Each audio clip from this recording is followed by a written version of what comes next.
Welcome back to another episode of Customer Discovercast. This is a solo episode, much like the very first episode ever created for this series, the origin story. This is just me sharing my thoughts on specific topics. Today, we will be focused on what I learned from speaking with Barbara Corcoran, a billionaire, Shark Tank, angel investor, real estate mogul. I was on her podcast, almost a year ago, actually. And, I was really excited to do that podcast. I didn't realize how big of an impact it actually would have on me because I didn't realize what was coming, right? Like back then, we didn't see a global pandemic coming. I didn't know, one, that I would be laid off from my job. I thought I was doing great. I was kind of wondering about my next step.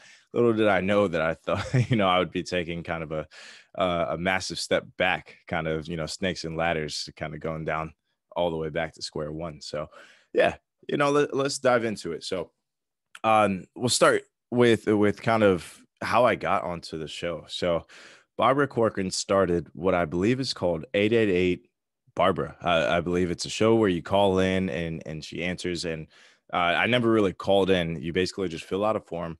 I don't know. I got the advertisement for it. I think it was on Instagram. So it was one morning. I went to the bodega. I had my coffee. I was sitting in the park, and I was just like, okay, this seems good. If I get on, great. If I don't, it took me 5 minutes to fill out the form. So I told her my story about how I got there, and apparently, it was good. I was selected.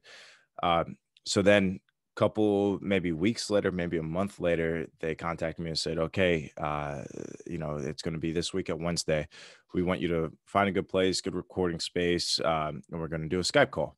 So I actually had the flu. So I think it was a Wednesday morning and I was home from work because I couldn't even like move, but I was like, I'm doing this podcast. Like I'm damn sure going to make it.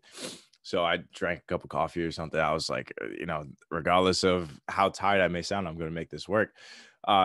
And it was kind of crazy to see on Skype, Barbara Corcoran is calling you, because I used to love watching Shark Tank every Monday. And to be honest, Mark is probably my favorite angel investor. He seems to be the one that takes the biggest risks. He's the most founder centric because he has been a founder before. But nonetheless, I was happy to be on the show. And Barbara's great. A lot of liveliness, and she's very raw and uncut. She'll tell you exactly how she feels. So I was happy to be on the show.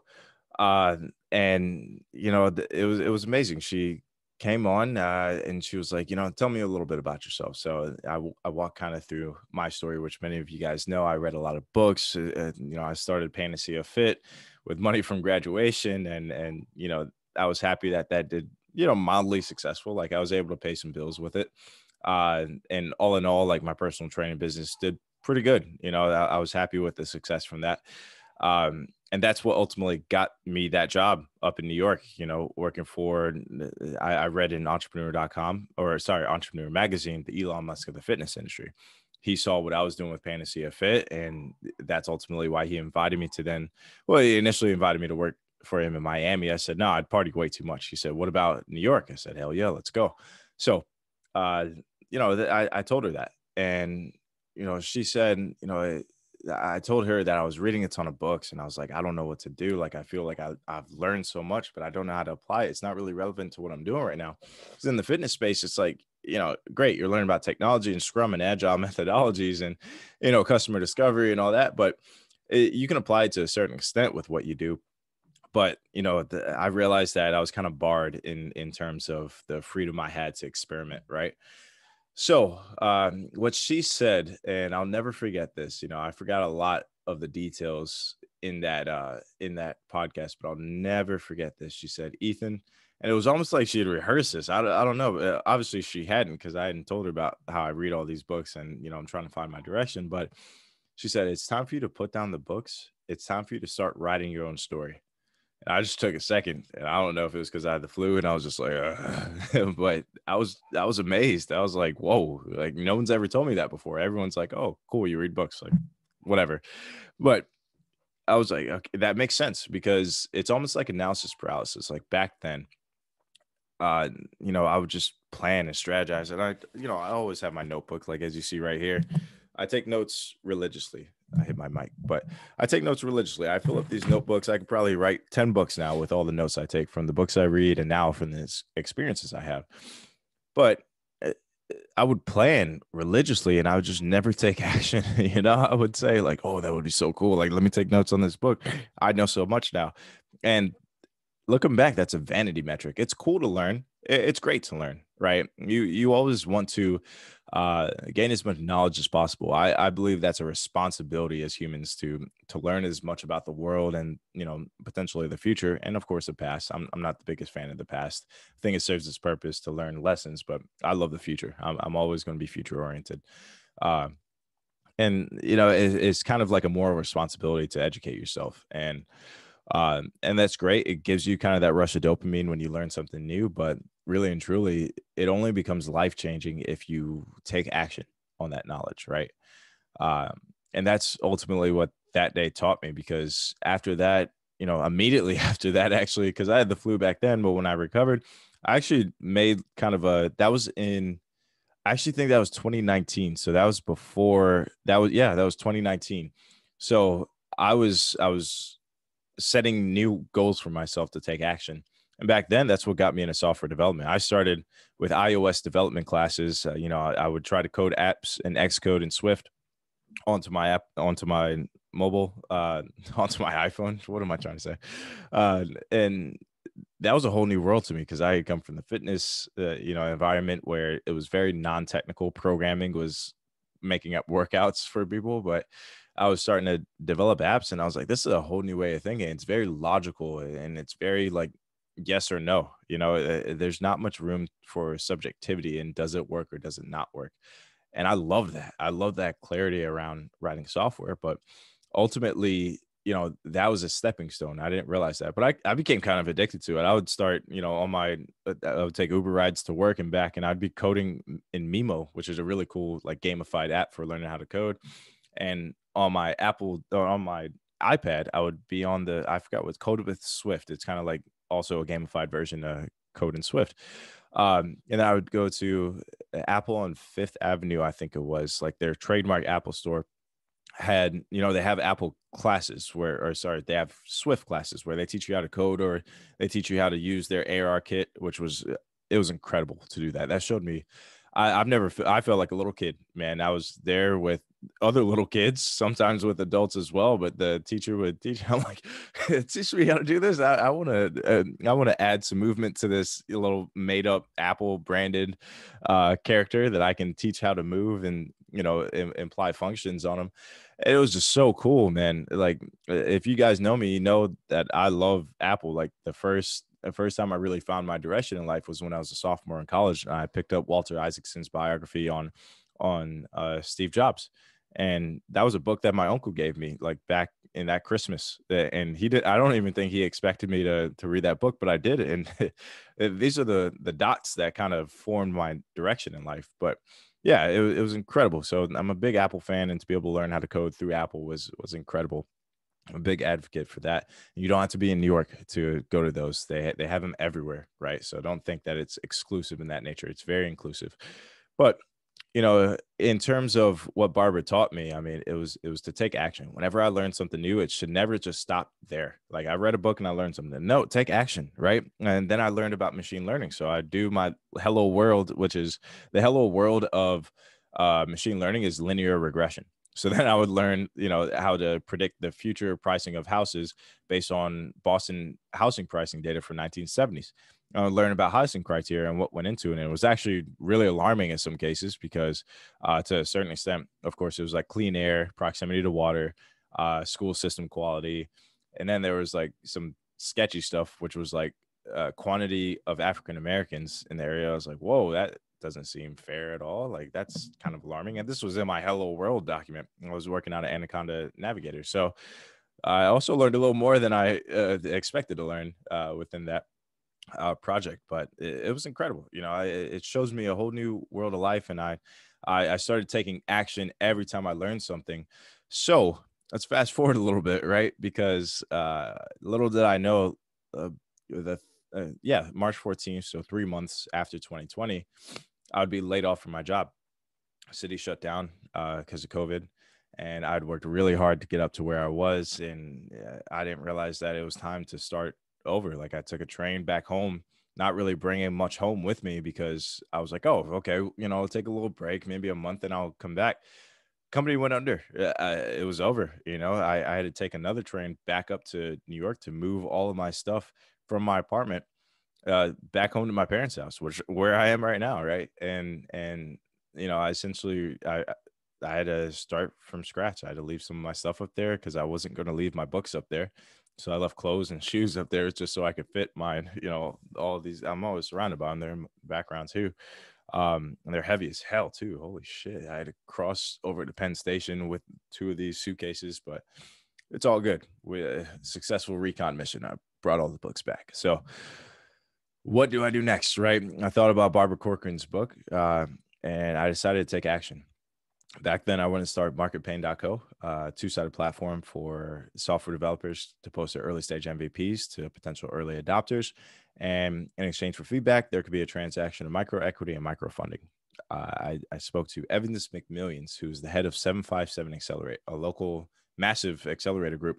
I'm in the 757 region, Yorktown/Seaford specifically, but they're in all of Hampton Roads, which is Virginia Beach, Newport News, where I'm at, right? And I believe Williamsburg as well, but they're all over Norfolk as well. And she said, the idea sounds okay, but I like your energy. So here's the George Mason ICAP program. And, I was scared every step of the way because I was like, I've never been through, I've read about these things, but I've never been through it, right? So I went through the program. Excuse me. And I learned a lot. I learned a lot of things that I didn't want to learn. That, marketpain.co was not a feasible idea per se, but, it was time for me to take action and try to validate every step of the business. And ultimately, if we're going to focus more on, kind of sticking with that theme of taking action instead of planning, I used to spend hours and days taking notes on how I could build a great business plan. And what I learned with customer discovery, well, from marketpain.co to customer discovery.co, is that no business plan survives first interaction with customers. Remember that. You can spend hours, weeks, months planning and coming up with the perfect plan. It will never survive the first interaction with a customer. You're always going to see that, there's certain flaws in your thought process.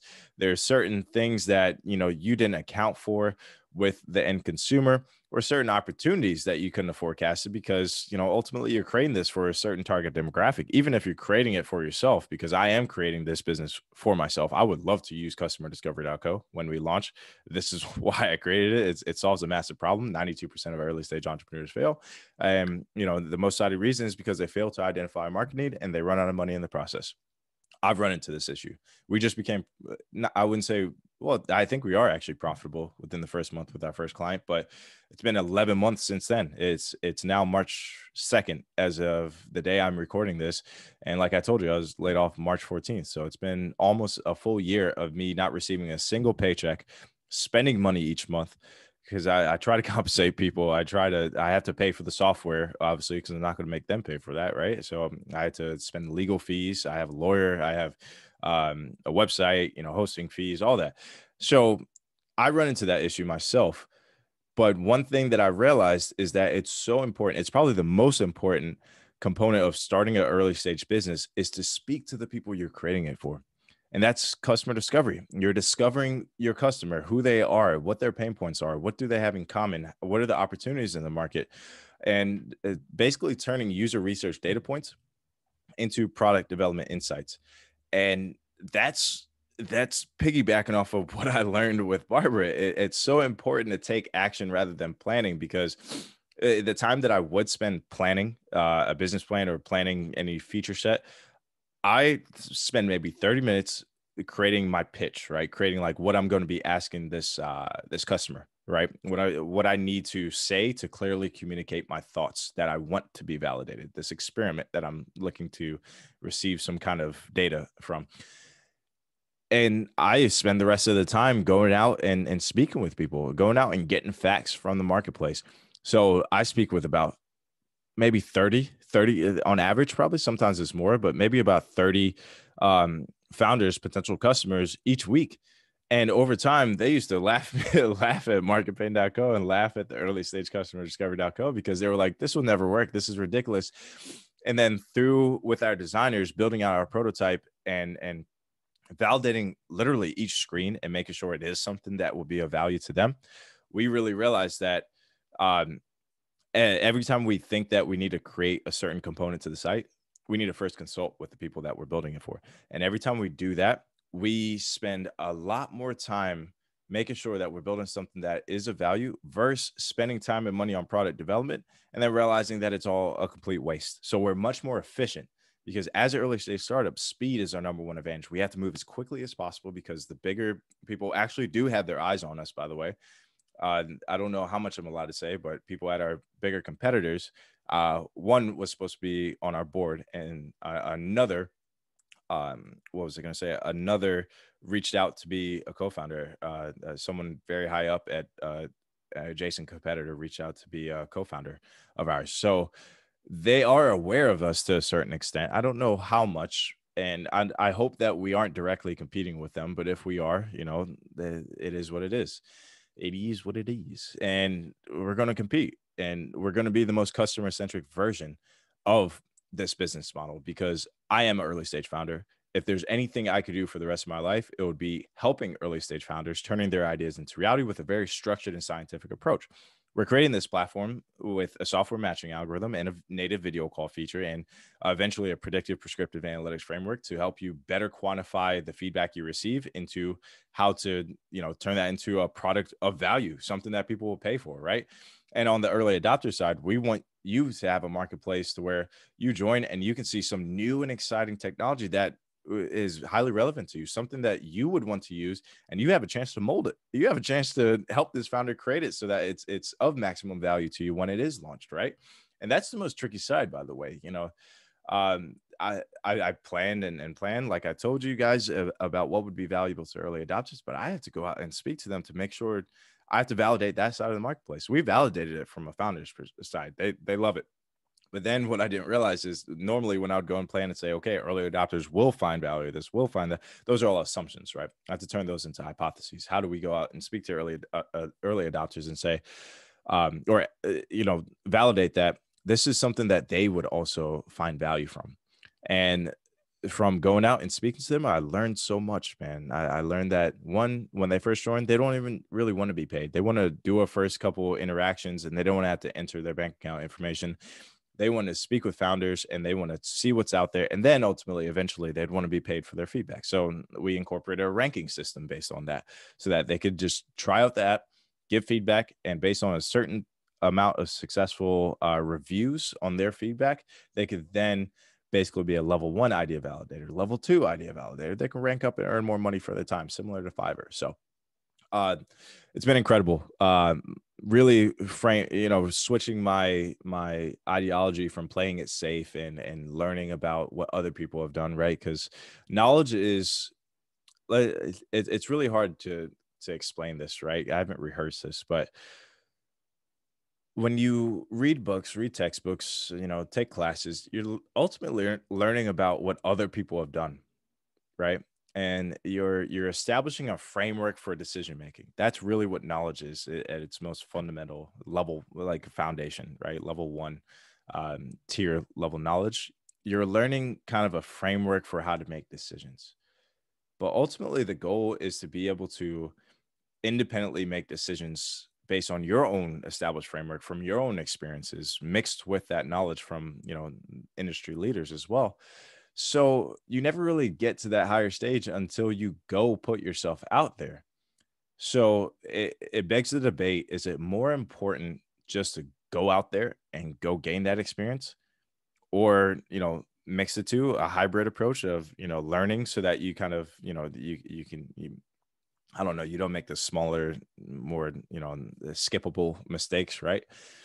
And that's kind of what I'm experimenting with for 2021, probably next few years. Like I'll read minimally, like, these are the two new books I've bought within this year. Really important: Cindy Alvarez, Lean Customer Development, and then Hooked. They're backwards in Zoom, so you probably can't see it, but Hooked, which is co-written by the founder and CEO of Product Hunt. And I love their framework for keeping people coming back each day. We'll have some kind of top project feature set based on that. But it's really amazing to I feel like I've leveled up as a person to gain this level of awareness to realize that while learning from books, it's very well intentioned. I had good intentions in trying to educate myself, but it was flawed.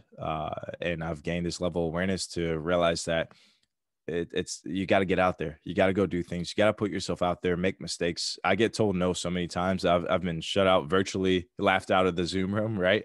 Once or twice, and I'm super embarrassed by it, right? Like certain times I just was not clear or concise, and it was clear that I was nervous on the meeting. But I've learned so much, man. I've learned about sometimes I came off as arrogant because I was actually insecure about like our progress, right? I was trying to inflate like our my accomplishments, right? I was trying to inflate my accomplishments, our traction, because we had our first paying client. And I came off arrogant because these people don't know that I've been laughed out of previous rooms. They're meeting me for the first time. So I learned that I can sound very arrogant and overconfident when in fact I'm actually just trying to compensate for, the insecurity of being laughed out of previous rooms and trying to reflect that I'm on the same level of the people that we're speaking to. Cause sometimes I'm speaking to multimillionaires and CEOs and I'm like, I don't belong in this room. Right. So I learned a lot about myself there, the importance of humility and the importance of just kind of building and not, it's hard to say building in silence. What I mean is not trying to put everything out there on social media, but building in public, of course, I don't want to confuse that. It's really important to build in public and show people your progress and whatnot. But what I mean is not saying like, oh, look at me, look at what I've done. I mean, like, okay, here's the traction we've made in the past week. What is your feedback on this? Right. You know what I mean? There's a clear difference there. So I've learned a lot, guys. And I always want to share this with you guys. I love learning. I love teaching. And I'm very passionate about the stuff that I'm doing. I'm very blessed to be able to do it because, my parents and I had a conversation. I'm 27 years old. They've been impressed with what I've done so far, but they also know they're like, Ethan, you know, do you really want to do this again? Like they trust me. Both of their parents were entrepreneurs and they know I have the disease, right? Because right now it does feel like a disease. I literally can't be any other way. I am who I am and I'm going to do what I'm going to do. And it's like, if I ignore it, it's like ignoring a core component of who I am. And if I do that, I will not live a happy life. I have to follow who I am and follow out my goals here. So I'm blessed to have parents that support me and encourage this, by the way, because there's many times I wanted to quit and they were like, no, keep going, keep doing it. And it's improved my relationship with my parents. It's improved my relationship with everyone else because I've embraced who I am. I've embraced the risks that I have to take, and I feel more comfortable doing them because I believe when you have that support, you have the motivation to then take those risks in a very level-headed mindset. It's not for me. I'm not doing this necessarily just for me. To a certain extent, about happiness, sure, but it's not because I want these. I don't know how to put it. I'm doing it because I know it can change the lives of many people that are close to me, right? And I'm blessed. Thank you, guys.